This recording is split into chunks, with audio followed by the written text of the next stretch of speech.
Alrighty, it is 2:32. I might have the shot of getting the 2:30 on the dot there, but it's the 2:30 show. We're going to be back here with some more news. This week was a little bit more busy.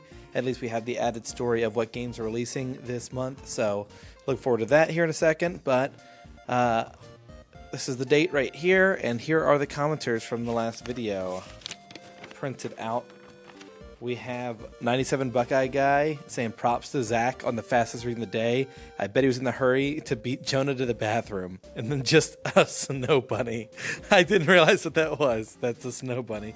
And then we have Mike Man 85. Keep it up. Loving the 2:30 news. Thank you, Mike Man. Appreciated.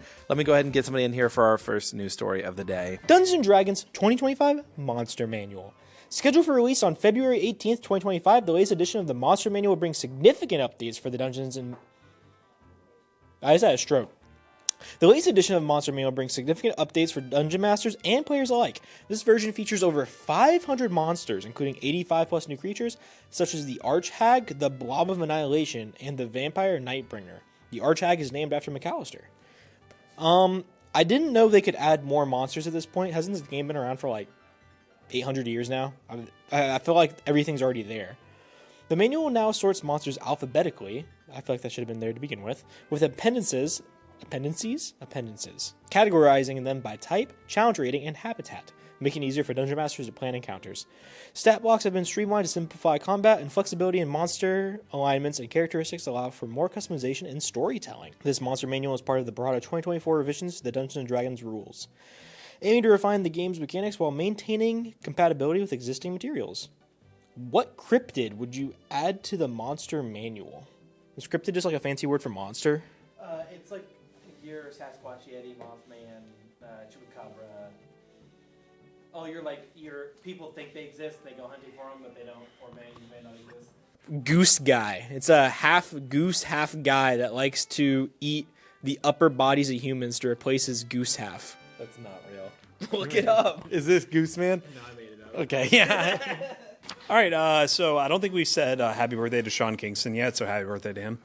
A new oceanic take on Wingspan. What is this? Following the success of Wingspan, a board game that sees you running a conservational park for birds, Finspan shifts the focus underwater. Developed by David Gordon and Michael O'Connell with Elizabeth Hargrave as the developer, the game explores the marine ecosystem through strategic gameplay. How do you take a board game and go underwater? Isn't that bad for the board game? Players will take the role of marine researchers working across three oceanic zones, I said Atlantic zones, sunlight, twilight, and midnight, to document aquatic creatures. The game unfolds over 4 rounds, each representing a week of research. A vertical habitat organization system adds a fresh strategic layer to the familiar Wingspan mechanic. Finspan is currently available for pre-order, with a full release expected later this year. This will be the 3rd iteration of Wingspan, the others being Wormspan, documenting dragons instead. Okay. For those who are already a fan of Wingspan, this could be a fun way to change up your game nights. What should they research next? I think we should research sloths. Slothspan. That sounds great. That's the only Wingspan I know about, the sloth. What's the wingspan of a two-toed sloth? 6 feet. So covering our game releases for this month, we've got Kingdom Come Deliverance 2 for PlayStation, Xbox Series X and S, for PC as well, February 4th, so that's tomorrow actually, or the day this video goes live. We have Drift the Necrodancer, PC, Nintendo Switch, February 5th, Big Helmet Heroes, PC, PlayStation 5, Xbox Series X and S, Nintendo Switch, February 6th, Avowed, Xbox Series X and X. I'm just going to start saying Xbox, forget it. If it's not in the old one, sorry.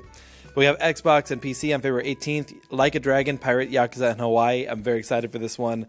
That comes out on PlayStation 5, Xbox, and PC on February 21st. We have Monster Hunter Wilds. Also very excited for that. I have like a week to beat Yakuza before I switch over to this. That's PS5, Xbox, and PC on February 28th. Spirit Swap Lo-Fi Beats to Match 3-2. No clue what that is, but comes out on PC on February 3rd. We got Sworn on Early Access, releasing on PC on February 6th. Everwarder PC, February 6th. Under Defeat PC, Nintendo Switch, February 6th. A lot of things come out on February 6th, but I'm not sure what any of them are. Car Wash Tycoon Business Simulator, Nintendo Switch, February 1st, so that should already be out. We have Legends of Heroes Trails Through Daybreak, PlayStation 5, PS4, PC, February 14th. The remastered versions of Tomb Raider 4 through 6 on PS5, Xbox, and PC on February 14th. After Love EP, PS5, Xbox, Nintendo Switch, and PC, February 14th. Date Everything. I do believe this is just a dating sim game where you can date any object in your house. That is an interesting game, but it comes out on February 14th. Luck Be a Landlord on PS5, Xbox, Nintendo Switch on February 7th.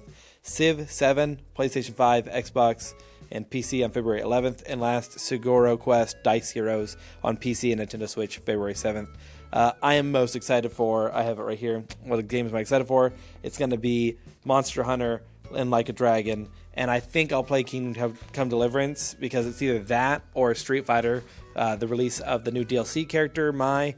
It's one of those that's going to have to occupy me until Like a Dragon, and then Like a Dragon will occupy me until Monster Hunter, and then Monster Hunter for the whole year, baby. I'm excited. If the thought of possibly losing TikTok is bad, think about Australia, who has officially passed a landmark law banning children from under 16 using the most major social media platforms, including Facebook, Instagram, Snapchat, and Reddit. Yikes. The new regulation, which will take effect in late 2025, is designed to protect young Australians' mental and physical health. Platforms that fail to comply with the law could face hefty fines up to $33 million. This bold move marks one of the strictest social media regulations globally, as authorities claim their aim to curb online harm and safeguard the well-being of minors. However, there's a notable I can't even read today. All right. However, there's a notable exception to this rule. YouTube. Despite the sweeping ban, YouTube has been granted an exemption. The platform, which boasts a significant number of young users, was spared due to its educational content and perceived value in supporting learning and creativity. This decision has raised eyebrows, with critics questioning whether YouTube's vast array of content, including harmful and addictive material, still poses a significant risk to minors. While the law is now set in motion, there remains a possibility that the exemption could be revisited, with growing concerns over YouTube's content recommendations, particularly for younger audiences. It's unclear whether the government will adjust its stance as the law approaches its 2025 start date. The debate continues on whether the current framework provides adequate protection or further changes will be necessary to address potential risks. Now, the question to me is, do you think you'd be better or worse off growing up without YouTube? Now, I'm a little biased because I think YouTube's my favorite platform, but YouTube to me is more of like a TV, just kind of a daily watch kind of thing. Like, I watch it in supplement of regular TV, and it's where I get a lot of news and information and stuff like that. So I don't know if I would necessarily say it's be a worse thing if I grew up without YouTube. Now, Instagram and TikTok and long form content places like that, I think definitely pose more of a risk to kind of your mental health and stuff like that, because it can be very addicting. But YouTube to me is kind of like that one thing where I feel like it'd probably be okay, but I'm probably a little biased. By the way, it is a struggle to find any news that does not feature AI as the main thing. So apologies if you've been looking for AI news. I avoid it at all costs. It's really hard though.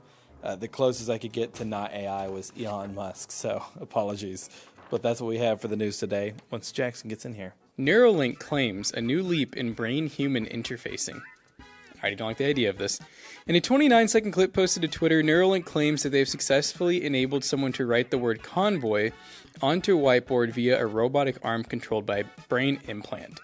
Convoy being the code name for the study currently focusing on using the N1 brain chip. I like how it has a name, N1. So it's like Apple with the M1. However, the video shows little, Mikhail was telling me about this, where it kind of doesn't really show much proof. And you would think with how expensive and crazy the study is, they'd have some really high quality video footage. The claim, however, could be that is true. If it's true, it could be a big step forwards in emerging people and technology. Noland Arbaugh had this chip surgically installed back in March. Nolan is a quadriplegic, but claims the chip allows him to move his cursor on his laptop. Yet there's really no video of him doing this, which is interesting. So if it really is working, this could be a great advancement, especially for people who would definitely be at a great disadvantage. This could be a big breakthrough for them, but it'd be nice to see some more video of it. You got to wonder, why are they hiding all this? Did we get shout out Sean Kingston? This is the second time. Shout out. And Greenberg, Iceland. Shout out. It was Nook Greenland. Nook Greenland. That was it. They're really just as loud as can be. But no, that Neuralink story, just FYI, I tried to just verify. I don't really want to make this a very big news show. It's more just like what's going on. But while I was looking at that Neuralink story, I couldn't find like any video of the guy actually doing it live. All the video was recorded or blurry or set up in a way where it could have easily been another device. And I would have thought for something so advanced and crazy, and with how SpaceX shows all their launches, that there would have been some good definitive video showing how it works, maybe some breakdown, because people are already beating Elden Ring with like just the brain controllers that you can wear on your head. So why aren't they showing more footage there? So I didn't want to tell you all it's true unless I knew. So that's been it for the 2:30 show. Thank you all for watching. Any comments down below, more than likely will be shouted out next episode. Eventually we get to the point where we're getting like 5 or more. I'll just put 1 on each news story and somebody will get to shout you out. You may get a different member of the crew each time. But thank you all for watching. If you have any questions, leave them in the comments below. Maybe we can answer them in the next one. That might be a fun section if you all want to do that. But otherwise, thank you all for watching and have a good day.